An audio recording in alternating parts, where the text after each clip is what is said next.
박사님, 이거 제가 3개월 전에 처방받았던 약인데 어떤 약인지 잊어버려서 다시 가져왔거든요. 잘하셨어요. 이렇게 언제 받았는지도 모르고 정체도 모르는 약들은 약국으로 가져오시면 됩니다. 랜선 약방. 오늘은 지난주에 이어 약 궁합에 대해 여러분의 궁금증들을 탈탈 털어드리겠습니다.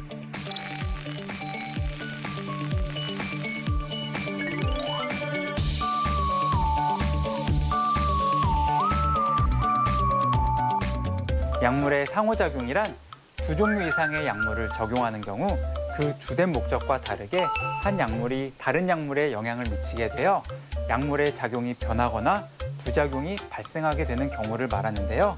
예를 들어 먼저 무좀약과 제산제를 함께 복용할 경우 약효 성분이 체내에 흡수되지 않고 배출될 수 있습니다. 또 중추신경 억제제가 들어있는 기침약을 수면제와 함께 복용할 경우 약물 상승작용으로 호흡곤란, 졸음, 심하면 혼수 상태를 일으킬 수 있습니다.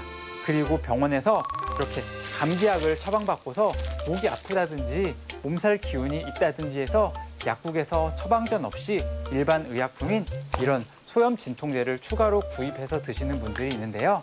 이 두 가지 약은 약물의 성분이 비슷해서 오용이 될 수 있기 때문에 주의하셔야 합니다.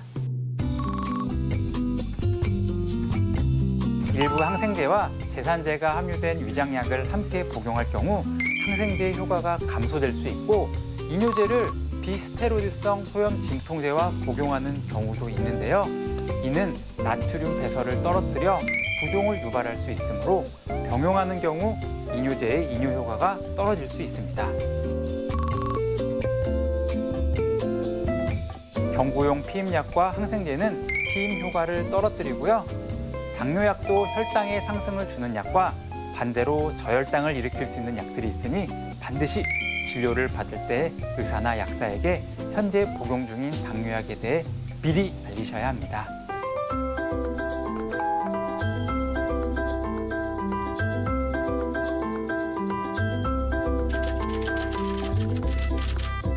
건강보험 심사평가원 홈페이지에 가보면 내가 먹는 약 코너 한 번에 라는 코너가 나옵니다. 본인 인증 절차를 거치면 병원에서 처방받은 후 약국에서 조제받은 투약 이력이 나오게 됩니다. 그걸 확인하신 후 의약품 안전사용 서비스를 통해 부적절한 약물 사용을 점검하시면 됩니다.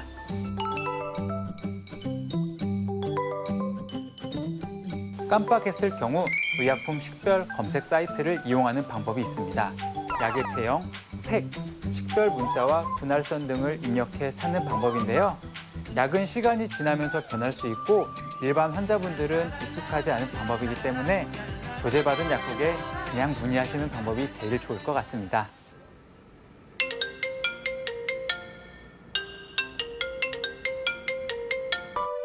저는 이상하게 복약 시간이나 규칙을 잘 안 지키게 돼요.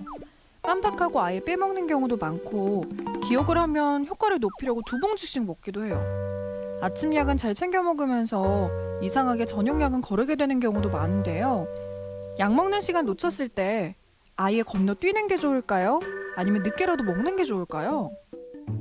복용을 잊은 경우에는 생각난 즉시 복용합니다. 하지만 다음 약을 복용해야 하는 시간이 얼마 남지 않은 경우에는 잊은 약은 복용하지 않고 다음 약부터 복용할 시간에 맞추어 복용합니다. 다만 여성 피임약의 경우는 하루 잊으면 다음 날 2알을 복용해야 할 수도 있습니다. 피임약마다 조금씩 차이가 있어서 사용 설명서를 버리지 않고 가지고 있다가 참고하는 게 좋습니다.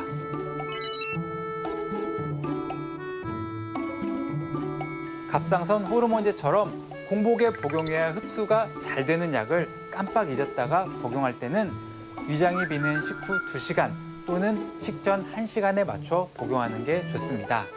아침 식전에 복용하는 비스포스포네이트 계열 골다공증 약도 마찬가지입니다.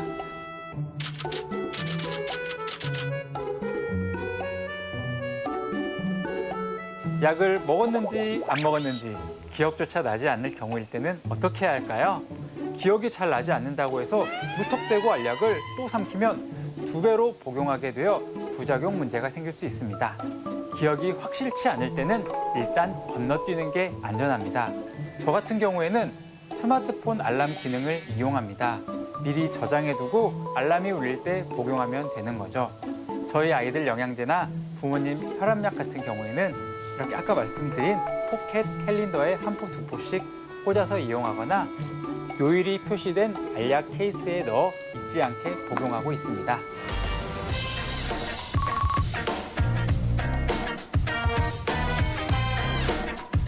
실제로 국민건강보험공단에서 조사를 했더니 65세 이상 노인의 46.6%가 5개 이상의 약물을 복용하고 있었고 그중 부적절한 약물 처방이 47%에 달하는 걸로 나타났습니다.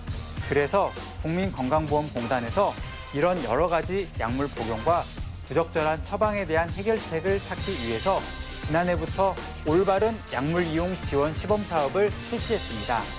어르신들의 집을 찾아가거나 전화를 드려서 약 처방도 조정해주고 적절히 잘 챙겨주실 수 있게 관리해드린 건데요. 이게 올해부터는 지역사회 통합 돌봄 사업과 함께 본격적으로 실시될 예정입니다. 약사들이 사회에 걸쳐 가정 방문이나 전화 상담을 드려서 약을 제 시간에 잘 드시게 관리도 해드리고 부작용도 모니터링하게 됩니다. 친절한 동락 씨와 함께하는 랜선 약방. 오늘도 친절했나요? 약에 관한 궁금증이 있으시면 랜선 약방으로 문의해 주세요. 감사합니다.